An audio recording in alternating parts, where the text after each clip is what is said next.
Hello বন্ধুরা, কেমন আছেন সবাই? আশা রাখছি আপনারা প্রত্যেকে যে যেখানেই আছেন ভীষণই ভালো আছেন। আজ আমরা পরিবারের সকলে মিলে বেরিয়ে পড়ছি। শুধু যে আজ ঘুরতে যাচ্ছি তা কিন্তু নয়, আজ একটু পুজো দেবারও আছে। তাই আমি, আমার ছেলে, আমার হাসব্যান্ড, ননদ, ননদের ২ মেয়ে এবং ওর হাসব্যান্ড সকলে মিলেই কিন্তু বেরিয়ে পড়ছি খুব সকাল, সকাল। সকলে মিলে একসাথে বেড়াতে যাওয়ার মজাটাই কিন্তু বেশ অন্যরকম। আমরা বেরিয়ে পড়েছি খুব সকাল সকাল। আপনারা দেখেই হয়তো বুঝতে পারছেন রোদের আলো এখনো সেভাবে ফোটেনি।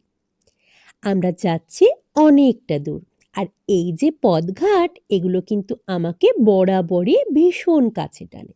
আমার ভীষণ ভালো লাগে দেখতে। তাই মনে হয় আপনাদের সাথেও শেয়ার করলে আমার মতোই যারা রয়েছেন তাদের বেশ ভালোই লাগবে। জানেন তো, যেহেতু আজ ভোরে বেরোনোর কথা, তাই গত রাতে কিন্তু আমার ঘুম হয়নি এতটুকু। যদিও অ্যালার্ম দেওয়া ছিলই, তবুও মনে হয় এই যদি দেরি হয়ে যায়, যদি অ্যালার্মের শব্দটা শুনতেই না পাই, এরকম নানা আশঙ্কায় ঘুমই হয়নি রাতে। তাই অনেক ভোরেই উঠে পড়েছি, ফ্রেশ হয়ে স্নান টান সেরে আমরা কিন্তু বেরিয়েও পড়েছি।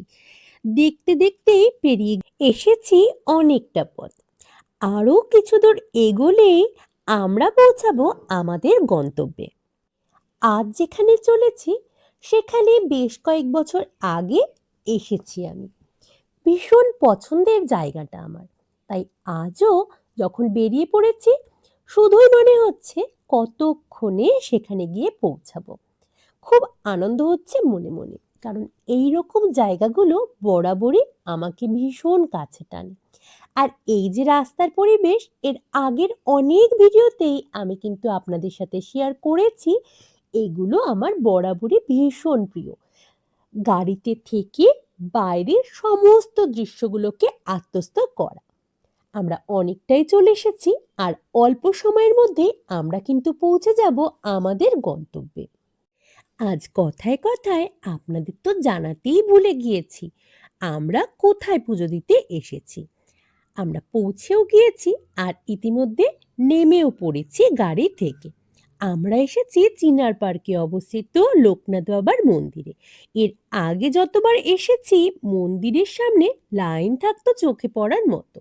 আজ যেহেতু খুব সকাল সকাল এসে পৌঁছে গিয়েছি, ভিড় কিন্তু নেই একেবারেই। আর মন্দির চত্বরে যে দোকানগুলো রয়েছে, যেখানে পুজোর প্রসাদ এবং অন্যান্য সামগ্রীগুলো পাওয়া যায়, সেখান থেকেই আমরা কিন্তু পুজোর সামগ্রীগুলো সংগ্রহ করে নিয়েছি। এবার যাব মন্দিরে। মন্দিরটা কিন্তু অসম্ভব সুন্দর দেখতে, আপনাদের দেখাবো। দেখুন মন্দিরটা কত সুন্দর। আর এখানে যে লোকনাথ বাবার মূর্তিটি রয়েছে সেটাও কিন্তু অসম্ভব সুন্দর। তবে জানি না মন্দিরের ভেতরে গিয়ে আপনাদের দেখানো সম্ভব হবে কিনা। আমি যেই মুহূর্তে হাতে ক্যামেরাটা তুলেছি অমনি কিন্তু ধমক। তাই অগত্যা আমাকে ফোনটা অফ করতেই হলো। তবে যতটুকু দেখাতে পেরেছি আশা করছি আপনারা বুঝতে পেরেছেন কত সুন্দর রয়েছে এখানকার বাবা লোকনাথের মূর্তিটি। আমরা খুব ভালোভাবে পুজো দিয়ে বেরিয়ে এসেছি। আর এবার আমরা খাওয়া দাওয়া করে নেব। তারপর আমরা কিন্তু আরও কিছু জায়গায় ঘুরতে যাব, সেগুলো দেখাবো পরের পার্টের ভিডিওতে। আজ এই পর্যন্তই।